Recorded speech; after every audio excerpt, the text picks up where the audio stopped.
don't know who I am, but I know all about you.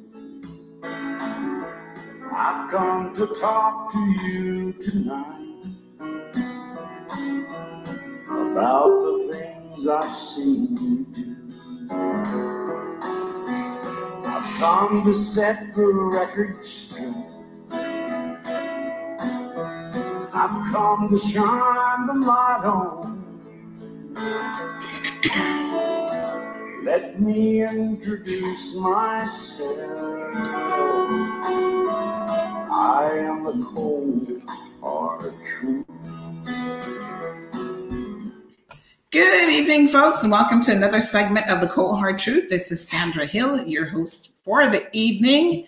Guess what, folks? It's Thursday, which means that we are one day short of it being Friday, and then it's the weekend. And, you know, the weekend tends to be when a lot of fun things happening on this island. Lots of events going on for the family this particular weekend. We'll share some of those with you a little bit later on. But I want to welcome all of you to the program this afternoon. We're ready to get it started, to get it popping, as those young people like to say. So much has been going on. Oh my God, where do we begin? So first of all, Facebook has been hotter than hot today. If you've been following our page, you saw a post that went up late last night that was, I'm just going to bring it up here, that was about a question really that we got, and we simply reshared, and apparently a lot of people took it the wrong way, and they're calling us xenophobic and, you know, all sorts of things, and we hate Filipinos, and I mean, it's just unbelievable. And so listen, we are here to set the record straight this evening. First of all, let me just pull up the post and read exactly what it says. So the thing is, at least two persons sent a post and some attached photographs that apparently were in some group. I'm not familiar with the group. I'm not part of the group. I'm not privy to the group, but the photos nonetheless were sent to us. We now understand that this is supposed to be a private group, I guess for Filipinos only and nobody else. And in that group, some young lady posted that she had accommodations available. And I'm going to read to you exactly what she said and then what her post said. So let's just have a quick look here. And seriously, this post blew the F up. And we had something like over 200 comments the last time I checked it. And I can't sit here all day, I know it's hard to believe, and monitor your comments and read every single thing that you said. A lot of times, myself and even other administrators, we have other things going on. This is not a full-time job. And so we have to check out, but it has 322 comments, over 61 emoji responses and 12 shares. So the original post said posting for a friend, which is interesting, and we're gonna get to that in a second. They need 6-bed spacer, male or female, preferably Filipinos, $450 each, all inclusive. And then it says kitchen, living room, shared bathroom, washer, Hospital Road, Georgetown, near Georgetown Hospital. Move in the first week of August, if interested for viewing. And then it has a phone number, serious inquiries only. Thank you. And then they share some pictures of the home.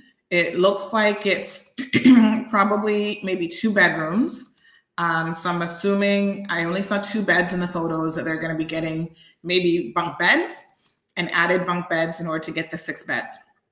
We did have one person post a question, which I thought was a fair question, asking that people explain what a bed share is.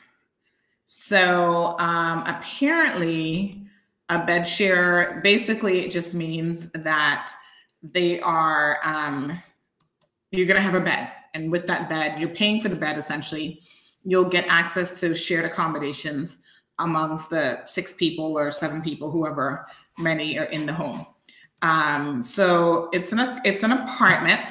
Let me just pull this up here. Located in central Georgetown. So the comments ranged from, and the original post actually said, just give me one second here. I want to bring this up. The original post basically said something about the accommodation form and whether or not immigration, do they have any policies in place, like regarding, you know, how many people are at a particular accommodation? So here's what we got, folks. We had people calling us xenophobic, trying to say that I apparently don't like Filipinos. There was a post recently which said, what's your issue with Filipino? The other day you posted something about skin bleaching, and now this post, like, what's your issue? So listen, I'm here to set the record straight this evening, and I hope to God that all of my Filipino friends, acquaintances, and those of you who I don't even know are actually listening to the program, because I want you to hear me very, very carefully.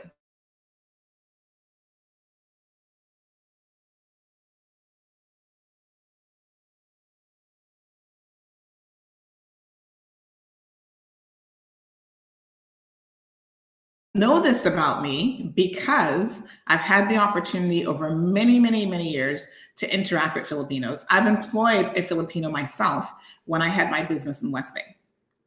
So this concept that I'm anti anybody is 100% false.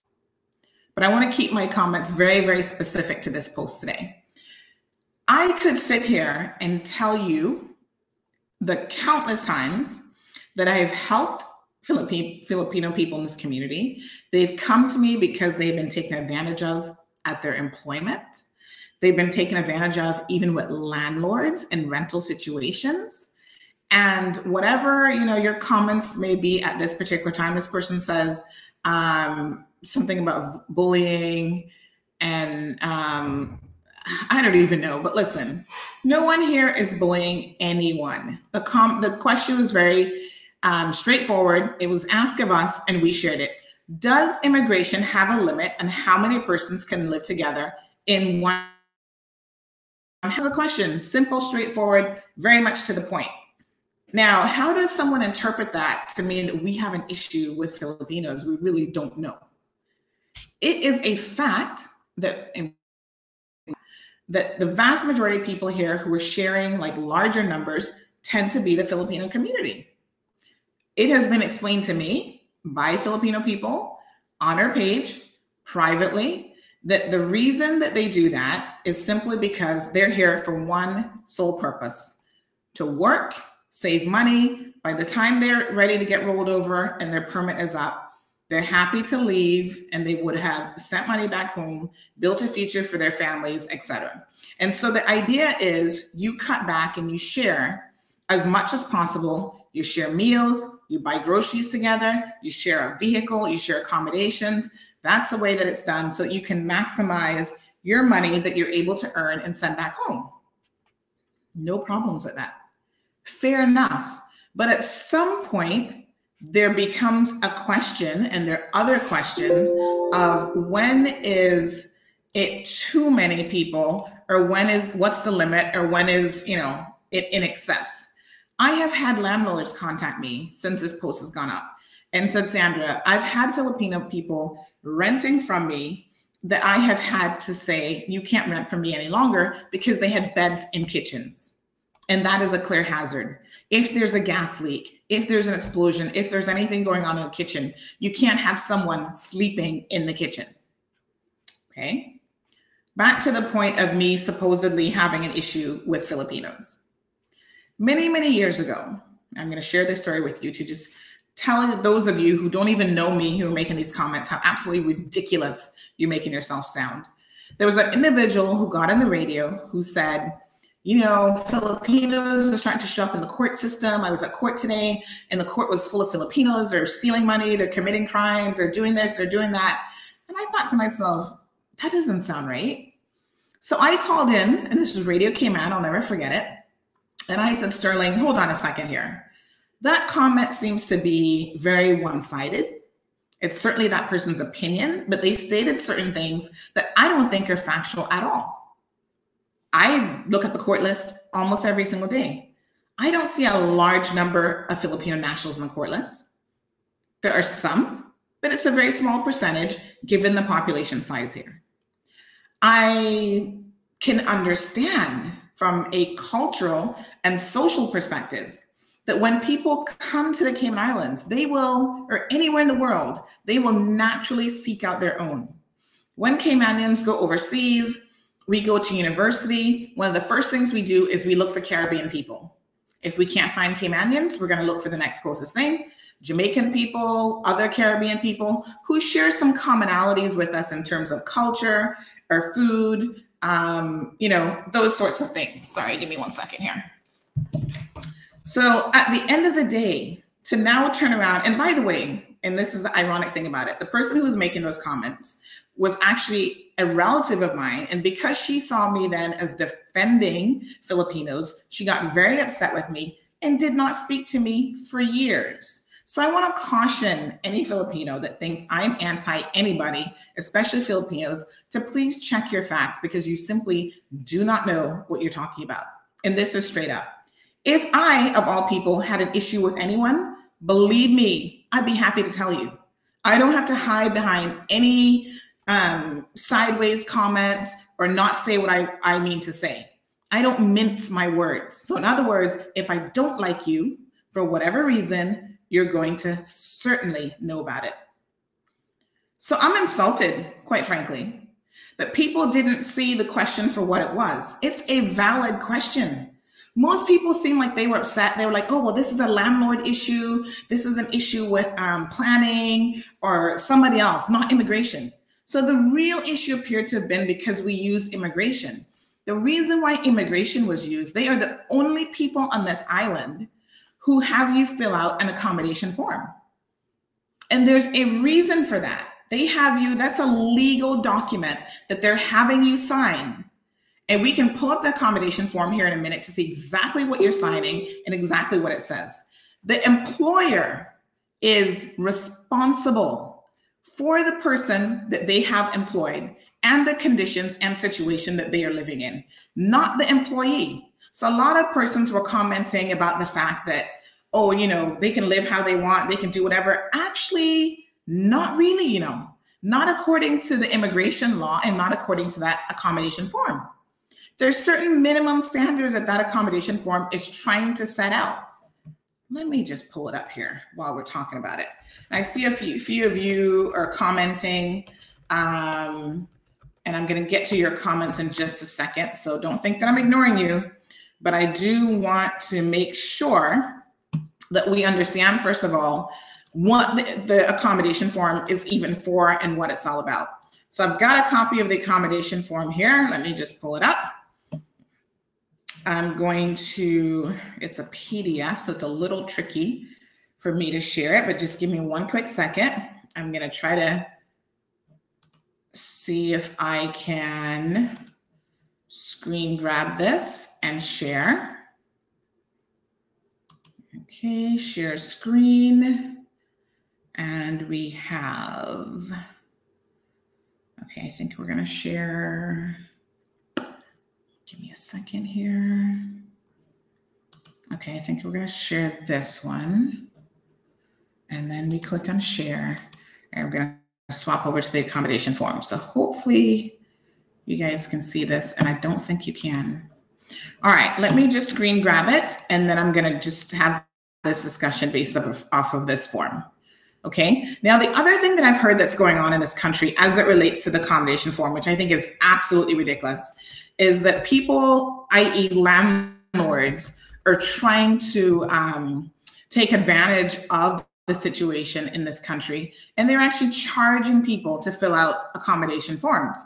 Now, that has got to be illegal somewhere in the world. I cannot imagine that the Cayman Islands immigration is allowing that to happen. And if they know that that's happening, that has to be some sort of an offense that people need to look into. So I don't know exactly whose responsibility, again, that may be, but all right, here we go. Hold on 1 second, folks. Whoever's responsibility it is, I would suggest that, that is certainly looked into. So here's the immigration form. This is the accommodation form. Now, keep in mind that this accommodation form is part of the paperwork that you fill out when you submit a new work permit, whether it's a temporary or a 1 year or longer work permit. Now, keep in mind also that the regime for work permits is about to change here shortly. So it's going to be a little bit different in terms of how work permits are done. So this is the accommodation form. It has a section for the name of the employee, employer, wants to know if the person's already here, what's their physical address, block and parcel number, wants to know what kind of building, whether it's a dwelling house, an apartment, a hotel, how many rooms are available for the employee and his or her family. So if you have more than one person coming, they need to know that. How many bedrooms, how many bathrooms, living room, kitchen. Will any of these rooms be shared with other occupants? And you have to put yes or no. The accommodation is either owned by the employer, the employee, rented by one or the other. And then they want to know the house number, the block and parcel number, who the landlord is. And then it says that when the person arrives on the island, what's their proposed accommodation? I understand and agree that a representative of the Department of Immigration may be required, everybody listening, may be required to view the premises described above at any reasonable hour of the day. I declare that the information provided by me is true and correct, and I understand and accept that if it is proven that I have made a false statement, I am liable to conviction and a fine of $5,000 and imprisonment. Does everybody see that on the form? And imprisonment for up to a year. Say what? Imprisonment and a fine of $5,000, and then it has the employer sign it, the employee sign it, the landlord signs it. Now, I am assuming this information on here, and this is a question that someone, if you work in immigration, could answer. The culpable person to fill this out must be the employer, not the employee. And at the very beginning of the form, it says it is a government requirement that suitable accommodations must be available for the employee and any dependents. According to this form, must be completed in full by the employer, attested to by the employee and landlord, and submitted along with the work permit application form. So it is crystal clear that it is a criminal offense for persons to, number one, lie in this form or to provide information that is not accurate. Now, here in the real world is what's happening. Someone comes on island, they put in for work permit, they fill out the accommodation form. That might be temporary accommodations. And before you know it, they're now moving somewhere else. Immigration is never updated. And maybe this is something they need to think about. They're never updated on where the person has now moved to, what their living conditions are, nothing. Clearly, immigration hasn't been doing inspections. Let's just be frank here. There are no inspections being carried out. They're short-staffed. I guess they just don't have the time for it. But when people move into other housing arrangements and they don't bother to fill out or update this form, effectively the old form stays on file, and the old form is inaccurate, contains completely wrong information, and they're persons, and according to this form, I do believe it is actually the employer who would be held accountable and responsible if anything should happen that brings to the attention of immigration that people are living in conditions that they shouldn't be living in, unsafe conditions because of the number of persons in a home, et cetera, et cetera. Now, here's the thing. I get that people go other places to improve their living conditions. I moved to the United States of America as a child in order to get a better education. So I, of all people, fully understand this situation.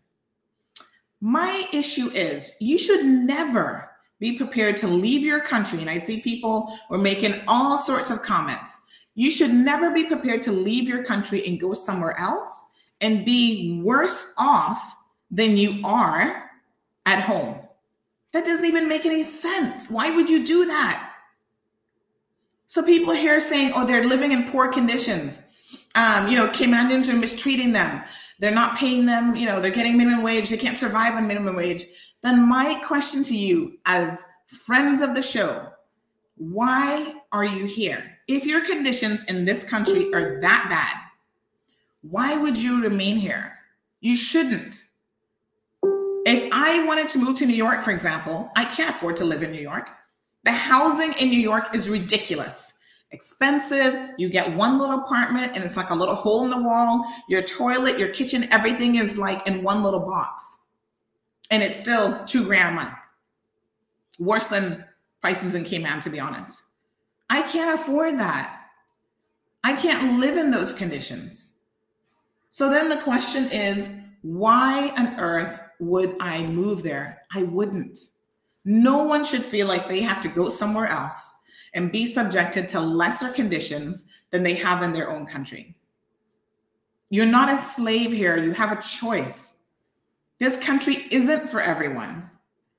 And if you're not happy here because of accommodations, the cost of living, whatever, this probably isn't the place for you. All right, let's have a look at some of your comments. Vanessa, thank you so much for tuning in this evening. Rena is tuned in. She's making sure she's tagging her friend, Erin Smith. And I'm guessing that Erin has tuned in. Lani, thank you so much for tuning into the program. And by the way, I want to give Lani Solomon a big shout out. I ran into her the other day at the coffee shop, and I've been meaning to post our selfies, which hopefully I can get to a little bit later on this evening, if not tomorrow, Lani, so I've not forgotten. Duran Dawkins says, hey, he's joined into the conversations. Lani says, very smart. Rena's here for the tea. She's got her tea. Well, listen, I got water tonight, Rena. Andrea says, you will know. Lani says that it's a valid question. Listen, we post questions, and what I find so ironic and so interesting about people who love to jump in on these like individual topics, right? They don't follow our page. They don't like our page. They have no idea what we talk about on a regular basis, is they don't know that this is something we do all the time. We post questions that people have sent us that they want answers to, or they want to have as discussion points out on Cayman Marl Road. And yes, we do have over 13,000 persons who have liked the page. So it's a good landing point to say, hey, can I put this question out there and see what kind of response you get? And we put it out there. It's not always a question like it originates from me or from any of the other administrators. Sometimes it's not even a topic that personally we care about. However, Cayman Marl Road has a reputation that we have acquired for being the outlet, the news source for people who wish to ask questions, get information. And they don't always feel confident utilizing their own pages or their own forums. And so they come to us and ask us the questions. We do it all the time. Sometimes it's a vehicle that is on the road and people have questions about that. Is this vehicle, you know, with all these people in the back of it, is that, we just posted that one a couple of days ago. Is that legal? Is that okay? And all we do is post it up with the question. And then people get up in arms about it. 322 comments. Most of these people have never commented on any social issues that we've posted about. We've had discussions before on the cost of living. We've had discussions about other things that are incredibly important, and they've never had anything to say. But because they perceive, and it is a false perception, that this topic is trying, or this question posed was somehow trying to take a jab at them simply because the word immigration was used, when, by the way, confirmed actually immigration's responsibility. And so the question has been answered. It is immigration's responsibility. Why are you up in arms? Okay. Stephanie says, so how nobody defends Jamaican people here? Oh, wow. Stephanie, I don't even know if we're going to get into that. Let me say this. Here in the Cayman Islands, we have a population of about 60,000 people. Half of those persons are here on work permits. So automatically, Caymanians are outnumbered in pretty much any discussion that you have. So let's just think about this for a second. Most of you guys are very sensible persons. You've come from your country and now you're living in a foreign country. Maybe this is your first experience living somewhere else. I have lived somewhere else. And I can tell you, this is a very unique dynamic in the sense that half of the population is here in a work permit working as a visitor in this country. That's not how it was in the United States of America. The majority of people there are American citizens. So that creates a very interesting dynamic that at times will have situations of friction. But we have over 130 something nationalities on this little rock divided between 60,000 people. That's an astounding number. Not only is it an astonishing number, but we have relative conflict-free in situations. People work together, people socialize together, and for the large part, there are really no, conflict that exists. But what I do know is there's a lot of undercurrents of conflict that is here in this community. That's not going to disappear. It's impossible to have this breakdown with these numbers and not have that situation. So let's just admit it for what it is, and let's address the issues head on. Instead of pretending that it doesn't exist, pretend like we're in a kumbaya situation and we must all be happy and, no one's ever going to disagree or have differences of opinion. That's not how it works in the real world. Of the 50%, probably another 50% of those people are persons who've acquired their Caymanianism, their status, through alternate means, like, they've been here long enough, they were residents, and now they have status. So now you cut it down to even more of the population that are indigenous Caymanians. And indigenous Caymanians, more and more every single day, are feeling the pinch of those numbers encroaching, and they are feeling marginalized. So if you're an expat in this country, I want you for 1 second to think about this. In your own country, you are the majority.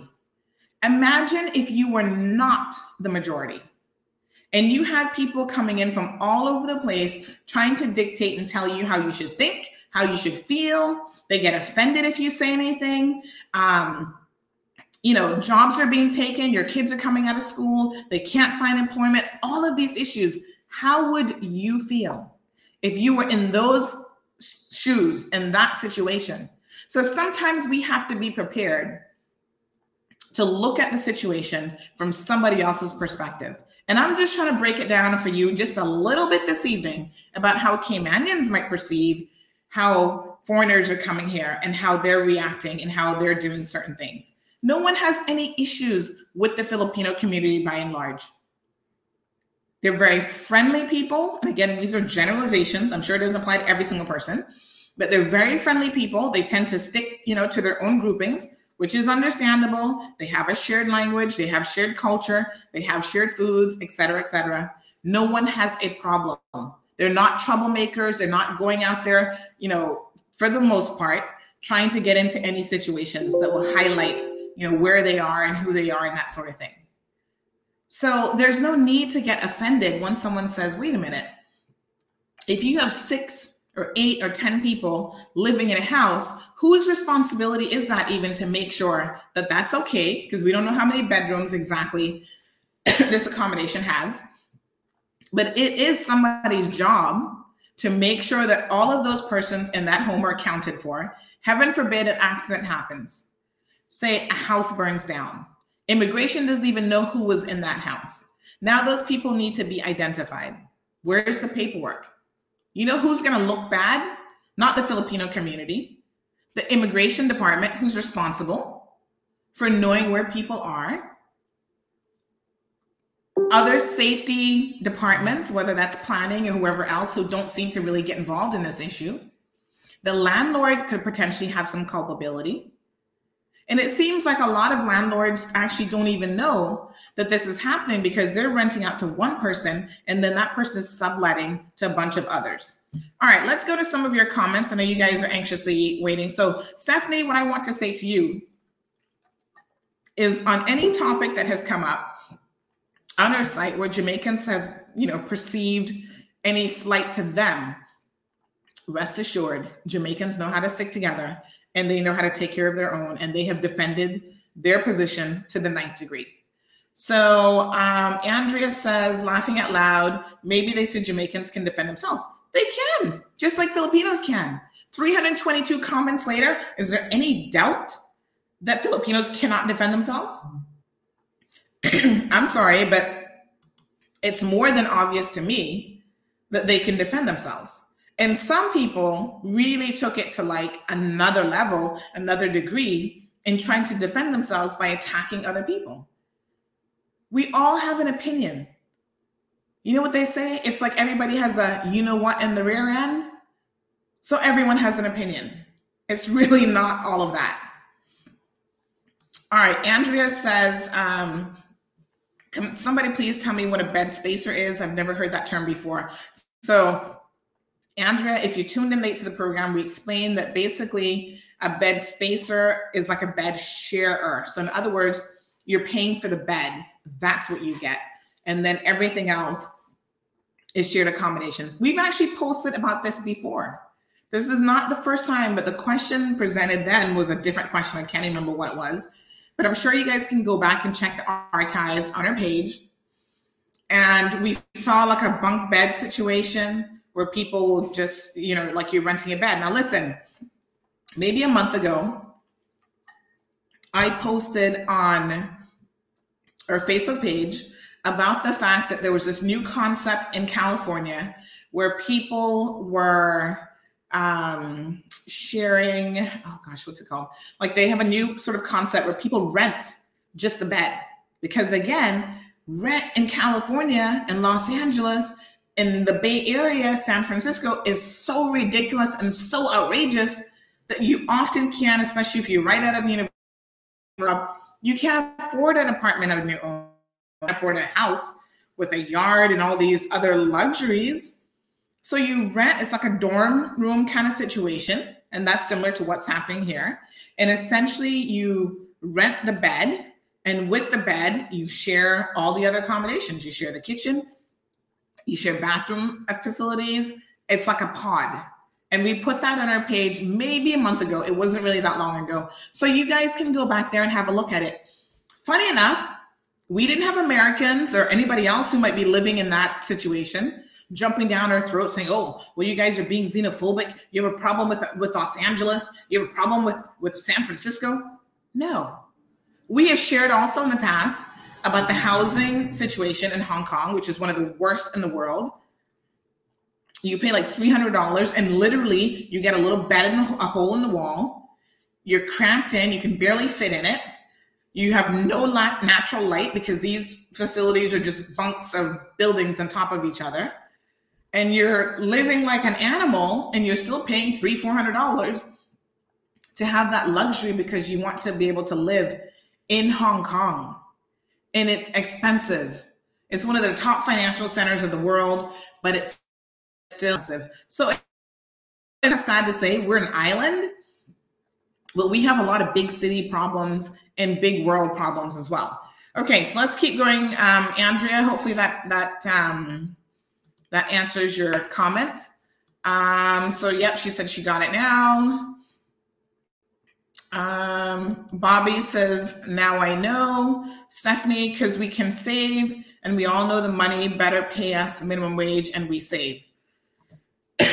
So I don't know. I don't know what that means. Sandra, you never yet. I'm not quite sure what that means. So I think Stephanie's trying to ask about my financial position. So Stephanie and anybody else who's wondering, let me fill you in. I grew up poor. Okay. Not only did I grow up poor, when I was in university, working full-time, going to school full-time, there were still days that I had no idea where my next meal was coming from. And there was the generosity of people around me, sometimes total strangers that helped me along the way. So Stephanie, when you talk about I've never been hungry, I'm going to break it down to you. You actually don't know what you're talking about, honey. You don't know anything about me. And this is what happens when people try to judge you. You see where I am now. You don't know my life story. You don't know where I've come from. So you can't make a statement that sounds like a fact, not even like your opinion, but like you know what's going on, to say, I don't know what it's like to be hungry. I certainly do know what it's like to be hungry. And I've been hungry on many, many occasions. And for me personally, I understood very early on that one of the key things in life to try to better myself and to get opportunities was to educate myself, make myself self-sufficient. So even when I couldn't get a job and when no one would hire me and times were tough, I could find a way to try to support myself. That's why I'm self-employed. So I'm well aware of what it is to be hungry. And you think now the struggle is over? We all live on this overpriced island. We all have to think about, oh gosh, what's my budget for the month? Can I really afford, I want to go out. I want to go to this restaurant, whatever, but can I afford to do that? Plus pay my mortgage, pay car insurance, house insurance, fees for your children, this, that, and the next thing. We know the struggle. So don't look at people and assume that you don't know what their struggle is. Assume because you don't know what their struggle is that they haven't struggled, because you'd be mistaken. So I'm more than well aware of what it is to go without and to go without something called food. I'm more than well aware, honey. So Stephanie, you again have no clue what you're talking about. And this is why sometimes we need to ask questions instead of making assumptions. The question that was posed about immigration, it wasn't making an assumption, it was asking a question. And now that we've gotten to the bottom of the story and we see that actually immigration is responsible and there's some potential issues there that immigration needs to be looking at, maybe something will actually get done. Earl, thank you so much, honey. Welcome to the program.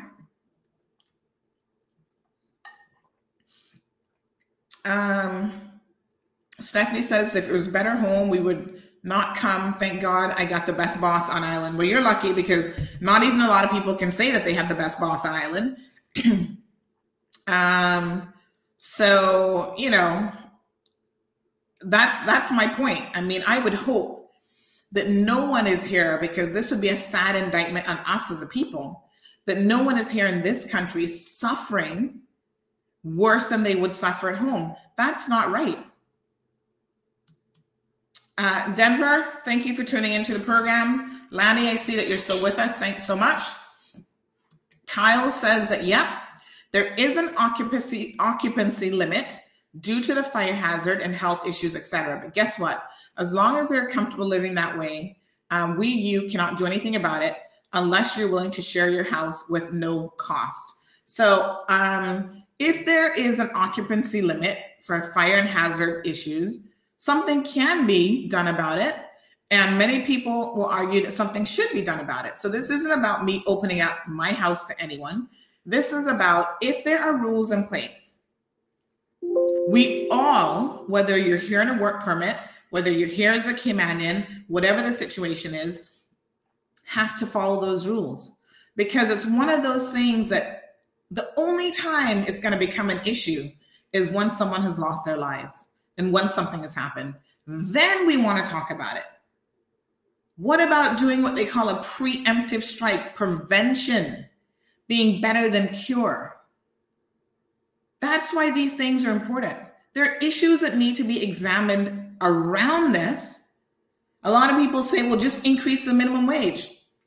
That's an interesting question, because right now in the Legislative Assembly, they have started the discussion about whether or not we need to increase the minimum wage. The cost of living is going up. But what happens when you increase the minimum wage?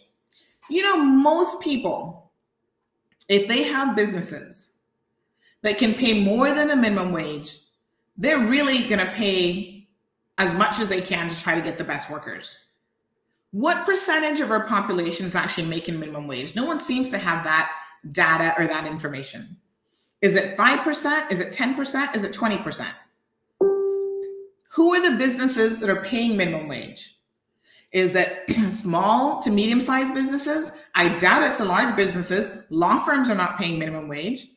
Waiters and waitresses make more than minimum wage. Some of those people make 5, 6 grand a month waiting a table. The people that are paying minimum wage tends to be jobs. The little small businesses, security companies, which we're going to talk about at a later date. And if you go now and raise the minimum wage on those companies, what do you think happens? What's the trickle-down effect? Their services are going to become more expensive. Their goods are going to become more expensive. And so then the cycle continues of the cost of living, and the cost of everything continues to go up, even with increasing the minimum wage. So there will be a trickle-down effect no matter what. Lanny says freedom of speech. And you know what? That's all we are about here. A lot of people said, well, why are you allowing this person to comment? Why would this person have a say? Blah, blah, blah. Listen, we're not going to dictate that someone can't share their opinion and that they can't, even if you don't like it, even if they insult you, unless someone is threatening violence on our page, and we've had a few people do that, and they totally go overboard. We don't believe in censoring what people have to say. This country is based on democratic principles. Facebook and social media is based on democratic principles. Yes, it is our page, but at the end of the day, you're pretty much free to say 99% of what you want to say, just depending on how you do it. And no one's going to stop you. So I'm not, just like I'm not going to censor you can't then turn around and ask me to censor somebody else just because you're insulted and you don't like what they have to say. Okay, Myra has joined the conversation. She said Filipinos are hardworking, very kind and humble people who stick together and are here with a plan. They're extremely clean also. Their homes are always tidy and they take care of their tenants. I think, oh, sorry, they take care of rentals, sorry.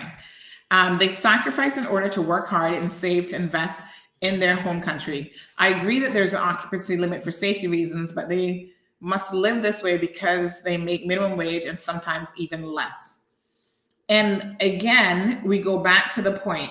If your standard of living here is less than what you would have at home, and you're compromising your own safety, you're only making minimum wage or less, which would be illegal.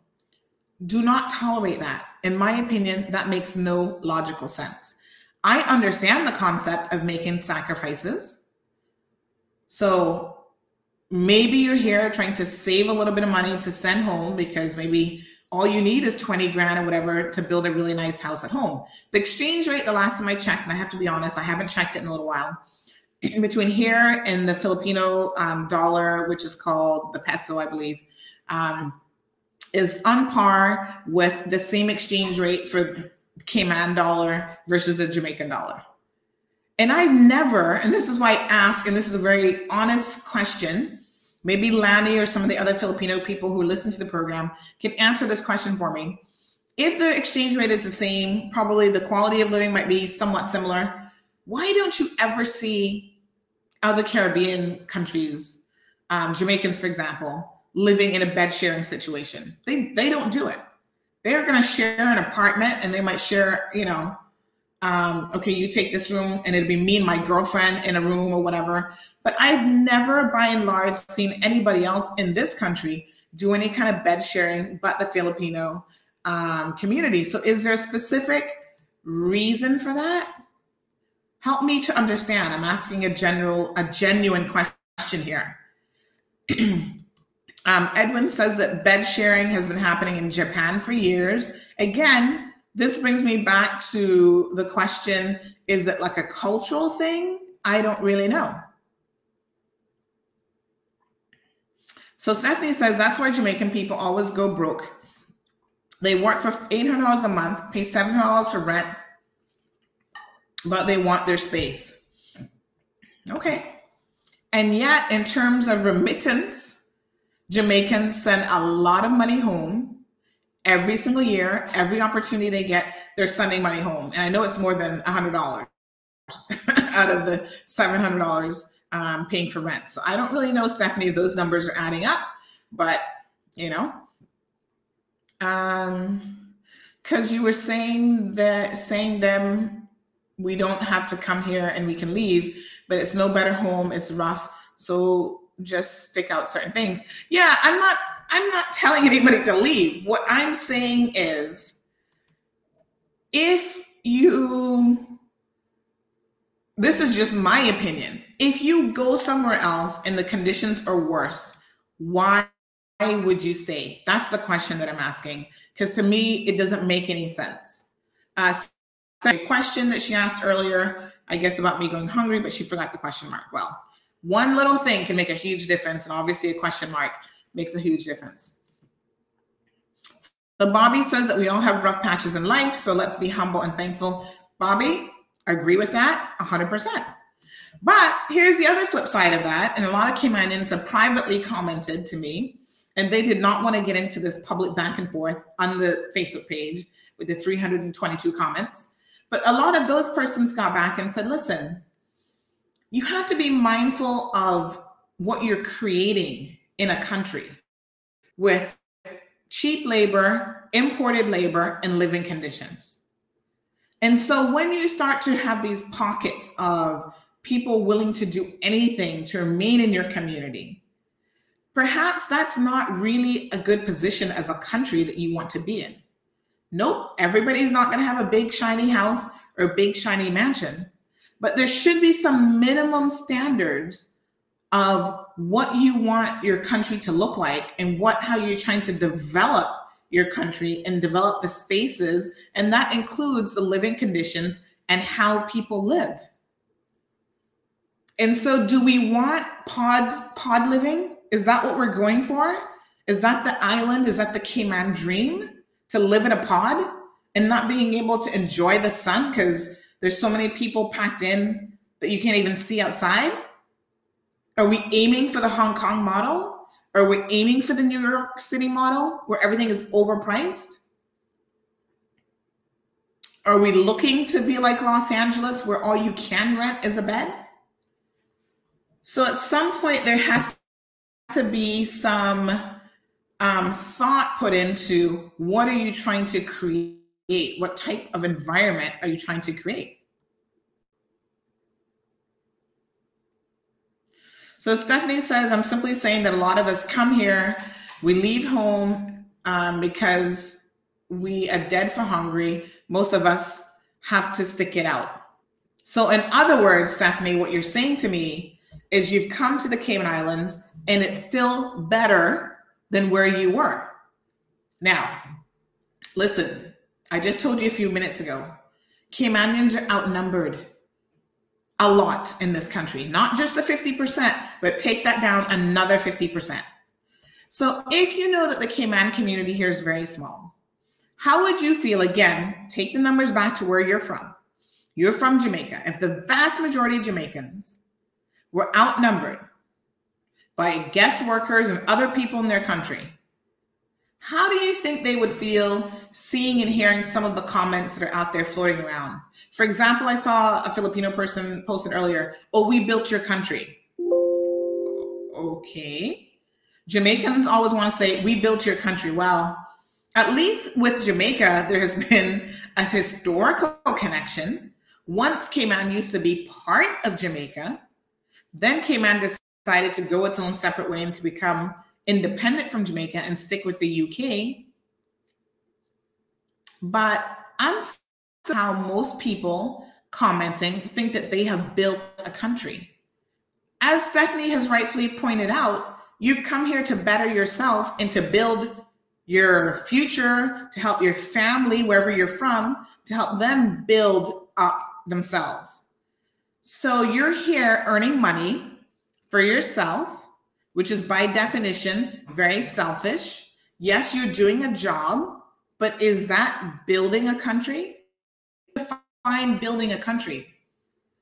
Being here and taking up space and holding down a job isn't the definition of building a country. Are you involved in community work? Are you out there like literally building homes for poor Caymanians? Are you creating businesses that will employ Caymanians and help them get jobs?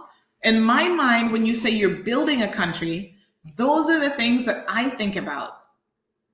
Not just being here and contributing to your own back pocket, your own bank account, in your own bank account back home. That doesn't define how you build a country. And it's really insulting because most of the Filipinos who are here have started coming in the last maybe 10 years or so.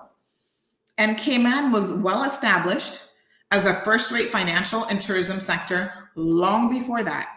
So how you now jump in and said you built this country, a native Caymanian would take that as an insult because, number one, it simply isn't true. So I think people need to be very, very cautious about when they start having these discussions, the things that they say. Most Caymanians can't really afford to pay more. Still, the average single mom with 3 or 4 kids can't afford to pay no more than $500 a month. It's very rough in every respect. And listen, I absolutely agree with you 100%, Stephanie. And this is why, as an adult, I have to look at my budget and say, what can I afford? I know personally, I don't want my child to be disadvantaged in any way. I don't want her growing up having to know what it's like to be hungry, because I do know what it's like. And so if I want to give her a home, give her certain things without her realizing that, you know, mommy's having to sacrifice everything just to put food on the plate for you every single day, I have to be sensible about making decisions. So when you talk about someone having 3 and 4 children, you know why I don't have 3 and 4 children? Because I can't afford 3 and 4 children. And I look around me and I don't know how anybody can afford 3 or 4 children. I just went to the doctors this week and I was saying to my gynecologist, he said, okay, so it looks like you're only going to have the 1 child. I'm an older mom. And I said, yep. And I said, here it is. I don't even know how people can afford to have more than 1 child. And I'm being completely honest. If you're trying to give that child a certain quality of life, how do you do it? I can't. And not just monetary things, spending time with your children. By the time I pick up my daughter, I bring her home, she gets a couple hours of playtime. You know, we do stuff in the evening. She doesn't really have homework yet. She's still a toddler. I spend weekends with her. I don't have a nanny. So it's me and my husband spending time with her. And I'm thinking, gosh, if I had 3, 4 children, how can I spend individual quality time with each child if I have to work and I have other stuff going on? So it's important, I think, for people to try to make decisions, Stephanie, and they think about, and this is why I say to every single young person, and sometimes I've seen, you know, Caymanian young girls get upset with me about how, you know, oh, you shouldn't tell people about family planning, whatever. Why not? Family planning is a good, sensible approach. Don't take on more than you can afford. This isn't an episode of Britney Spears. Oops, I did it again. Oops, here comes another baby. Plan your life. Don't be fooled by these men. Don't allow them to tell you how many children you're going to have. You dictate that. You wait until you have a decent job, that you can afford to have children, you can afford to spend time with them, and you're ready for that responsibility. Liliana says people have to live in bulks due to the rents are too high. Rents are higher than salaries. And again, that is something that needs to be looked at. But I'm saying you increase the cost of living, rules in place. That's not going to be, that's a Band-Aid. That's not going to be the long-term solution. And Vanessa makes the point, if they can't afford it, they can stop having children. I see Kadian had a good laugh with that. She said, dying with laughter, laughing out loud. Trust me, I have been saying it for years. Family planning. Don't operate on this methodology because, you know, there's certain things we can't afford. Yes, CUC, mortgages, insurance, everything you pay for. And listen, here's the best part. We still do not have direct taxation. In the States, you go and you live there. Their saving grace is a lot of them can get credit. But you know how many people are living below the poverty line in the big United States of America? A lot of people. And I look back when I was there paying like $300-400 for rent. And I was like, wow, that's cheap compared to Cayman. But they have an economies of scale. And you didn't get some posh apartment or anything of the sort either. And it certainly depended on what area you were living in, how much rent you were going to pay. So everything is incredibly relative. But there are people who are still living beneath the poverty line in those big countries and who still can't afford it. So I'm not really open to when people come here trying to knock the Cayman Islands, if you will. Edwin says, no, Sandra, most of them do it to be closer to work, another saving strategy. Okay, understood. Edwin also shared that he's not particularly happy about people saying that they helped to build our country, when to be honest, that is not the truth. So Dave says, sound good. I don't know who Dave is referring to or what he's referring to, but okay. I don't know if he's referring to Edwin. I'm not really sure. So Edwin says, find the person who said that and send them back in a canoe. All right, we're not going to get into that. Kaden says, some people don't like to hear the truth. And listen, that is why this program is called The Cold Hard Truth. If you don't want to hear it, then you simply don't tune in. I had people on the page today who've never been on our page before. Why are you here? Why are you on our Facebook page? Trying to call people out when you don't have any background information. You don't know what I have personally done in the past to help people, including the Filipino community. You don't even know what you're talking about, but you want to jump in on a discussion and then try to attack people. I had one person question, oh, she has a wonderful bitch. Please. Seriously? I want to see your qualifications and your credentials. Not only did I go to law school, but that would be my third or fourth degree. So don't come for me when you have no clue. WTF. You don't know what you're talking about. And don't try to insult me on my own page. If you want to go out there and post something on your page, you're free to do so. I give people a lot of leeway and a lot of room to say and make comments. But I don't really appreciate people trying to come for me either directly or sideways, because I will tell you about your ass. After all, it's the cold, hard truth. And I don't have to sugarcoat anything on Cayman Marl Road. And this is the thing that gets me. If I wanted to say something, I would not have personally posed that question. I would have come right out and said it. But it was a question that was submitted to us, and we simply posed the question as it was submitted. Someone says that they hope rent rates on this island get regulated. I think that that's one potential thing to look at.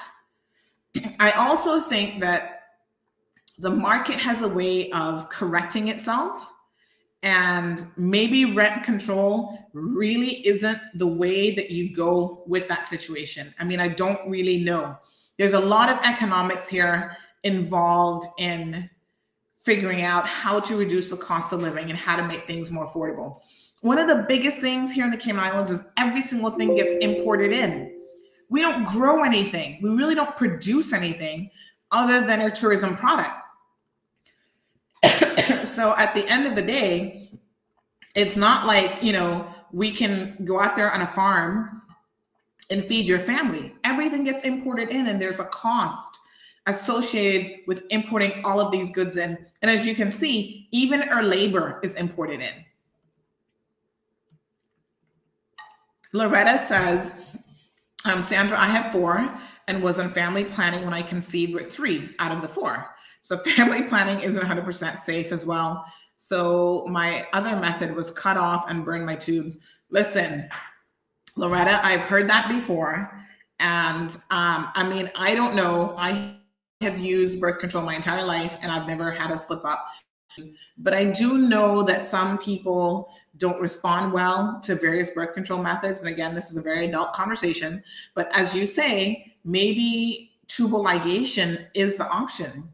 I had a young lady some months ago who was having like her 4th child as well. She's not yet 30. I said, listen, you can't afford any more children. You don't have an education, a professional degree. You're always going to be making a job, maybe paying you $2,500 for the month, $3,000 if you're lucky. right? You have a husband who also is not a professional. So by the time you try to feed your kids, put them in school, do this or that, you're going to be putting your children at a disadvantage if you choose to have any more children. And that's just the honest truth. And after having the conversation with her, she said, you know what you're saying makes a lot of good sense. And she went and had her tubes tied. And this is why I have always had an issue with people, doctors who tell patients, oh, you can't get your tubes tied. Who are you to tell a woman, regardless of her age, how to manage her body and how many children she's going to want, and the fact that she can't get her tubes tied? Mind you, these same physicians are not going to help you feed your children. When that CUC bill comes in, you can't go to Dr. So-and-so at the hospital and say, well, doctor, you told me not to get my tubes tied. So guess what? I got the CUC bill that I need help with. I got my water bill, school uniforms, fork up some money and help me pay these. They're not going to help you pay it. So they shouldn't be able to tell you what to do with your body. Stephanie, wait, Sandra, you're a bad woman during my laughter. Listen, I'm just telling it like it is. Like Loretta said, these are the facts. The show is called The Cold Hard Truth for a reason, and it is what it is. Gloria chimes in, teens should be educated from school or even given a virtual life program about making choices, how kids, education, and finance can make a difference. Start them from young to understand life isn't easy, and stop treating teens as kids. Speak the truth and stop sugarcoating things to them. I could not agree with you more. Thank you 100% for that. We need a lot of life skill classes. We need to be teaching finance and budgeting before kids even get out of high school so that they can understand that money doesn't grow on trees. And they need to be, learning these skills from very, very early on. Luis says, to answer the question why the practice of living together is mostly done by Filipinos, one reason is the cost of airfare.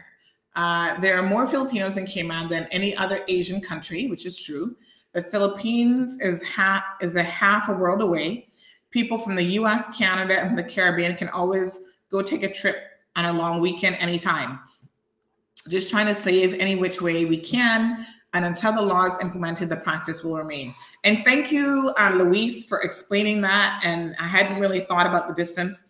But again, that makes, you make a very, very valid point. Man, need to start doing that. Luis says, when I say implemented, I should say enforced. And that is critical because we have all kinds of laws on the books and very little in terms of enforcement for whatever reason. Loretta says, HSA does it all the time. Girl, that is another discussion because I know that they do. And I've been on them like white on rice. And can I tell you, supposedly they have received directions to stop doing it. And the CEO at the hospital is very much aware of the fact of which specific physicians have told people that. So hopefully that's a practice now that will stop. Desiree says, I think the ultimate reason doctors do it is to make profit. They really don't care about the person. It's all about the money. And that could very well be. I mean, but they're not thinking long-term about the money because, young girls having children that they can't afford or sometimes that they don't even want burdens all of us as a community. So that's like short-term thinking. That doesn't even make any sense. Loretta says, HSA doctors tell you all the time that you're too young to tie your tubes and always say that if you're married, your spouse has to consent. You know what? We're going to make that another show. And Jim, this is a perfect point. I think we'll be ending it here. Men can get the snip as well. Hallelujah. Thank you, Jim. Family planning shouldn't just fall squarely on the shoulders of the women in any community. Men who contribute 50% to the process and certainly seem to enjoy a lot of it, a lot of the baby making components, they also have a role to play in this. But as it normally works out, birth control methods and family planning becomes the responsibility of the women in the community. And that's a sad fact, but it is what it is.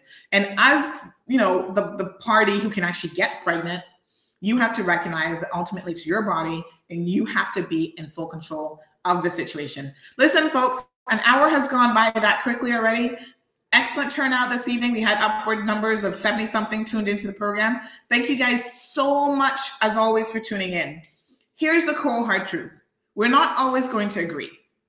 Not every single post on CMR's Facebook page you're going to like. And that's not what this is about. This is about putting information out there. If we receive information, we receive questions, we represent people in this community. We will post it and we will put it up there for people to answer, to respond to get feedback, whatever the case may be. Don't take things so personal. There's no need for it. There's no need to attack people for having an opinion that is different and varied from yours. People have an opinion, so what? The world is not going to end because someone disagrees with you or someone tells you how they feel about a situation. People are entitled to their feelings. That is just part of how the process works. So let's be a little bit more tolerant, but being tolerant also means accepting the fact that we can post something on our page and it's not directed at you. We're not telling immigration to go round up people. We're not saying that people must get out of our country. But at the same time, understand that as a Caymanian, which I am, a multi-generational Caymanian, we want some measure of respect because this is still our country. And so we don't like to feel marginalized in our country. We don't want people coming here disrespecting us, telling us that they run the show, they're going to say how it goes, you know, Caymanians are shit, Caymanians are this, How would you feel? Of course, people are not going to like that. We could have a much better community if we encourage open dialogue without getting our feelings all wrapped up into it, but at the same time, putting ourselves in the shoes of other people and knowing that there's a reason why this country has been as successful thus far as it has been. And it's based on rules. And next week, we're going to talk a little bit more about rules and why they're so important. And we're going to talk about, you know, I told you guys on the page today that I've been served a lawsuit by this millionaire guy. We're going to delve into that. I'm going to be sharing every single thing that they've sent me. I'm going to share it with you guys because I believe in open and honesty and transparency. So I'm going to share all the emails. I'm going to share all the documents. You guys are going to be shocked and surprised at some of what's going to come out as a result of this. Anyway, stay tuned. That's going to be a totally different show. Next week, I know we're going to have a lady on who has, she's in the process of having her home foreclosed on and talk about people who are desperate for employment, people who are strapped and losing their homes. A lot of Caymanians are losing their homes. They have mortgages that they cannot afford, et cetera, et cetera. So we're going to be talking to her hopefully on Tuesday's program, and she's going to be sharing a little bit about her experience with the banks, with the banking system, and how she's now at the brink of being completely homeless in her own country. So make sure that you tune in on on Tuesday evening at 7 o'clock. We're still trying to get a hold of you, those of you who are interested in mackerel. We know she's an island. She arrived today. We're still trying to get a hold of her so that we can do a brief live stream interview. Because, you know, we appeal to all sorts of different people here in Cayman Marl Road. And we wanted to give our audience a little something for everybody. And we know that some of you guys really are into mackerel and you think she's funny. She is a budding comedian. And so we're going to talk to her about her, she's here on Island doing an appearance this weekend. So we're going to talk a little bit about that. So stay tuned for that as well. I'll try to give you, the heads up and the announcement of when that's going to happen. So I'm wishing you all a very safe weekend. Please don't drink and drive. It's just so ridiculous. We had another accident last week. Guy runs into a wall in, on Crew Road. He's lucky that he didn't kill himself or kill someone else because it looks like it was quite a serious accident. Part of the fence pole actually went through the back windshield of his vehicle. So he was very, very fortunate. Just a few more questions here and then we're going to wrap this up. Desiree says, thank you, Sandra. Dave says, have a good night. Have a good night to you too. Stephanie, says, which is right. Nobody wants to feel bad in their own country. Liliana says, I agree, Sandra. I am adopted Caymanian. I have respect for this place. And Loretta says, That's the truth. Other nationalities always talking down on us Caymanians. And Giovanni wants to know what time so I can buy some popcorn. I'm guessing that's for mackerel. But like I said, we'll try to announce it in advance so you guys can tune in for that. And definitely please have a safe and wonderful weekend. And we'll continue the dialogue into next week, guys. So this show, again, was sponsored by Blossom Glades. Check it out. It's a good opportunity if you're looking for a piece of land. It's only $299 per month, owner financing, which is very, very unique and not something that you see often here in the Cayman Islands. It is in Little Cayman, but still worth checking out. 926-1213 is the telephone number. You can get a house lot, pay on it for over 10 years, and then it's yours, and you're good to go. All right, folks, have a wonderful weekend.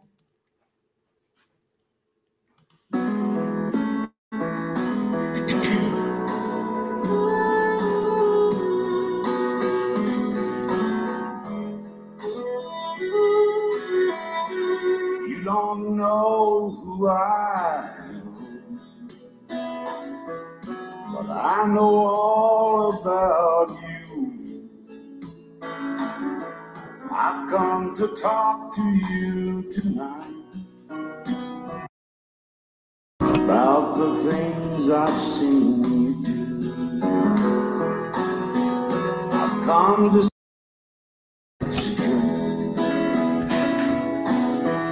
I've come to shine the light on.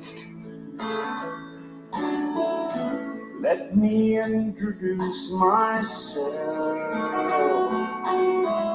I am the cold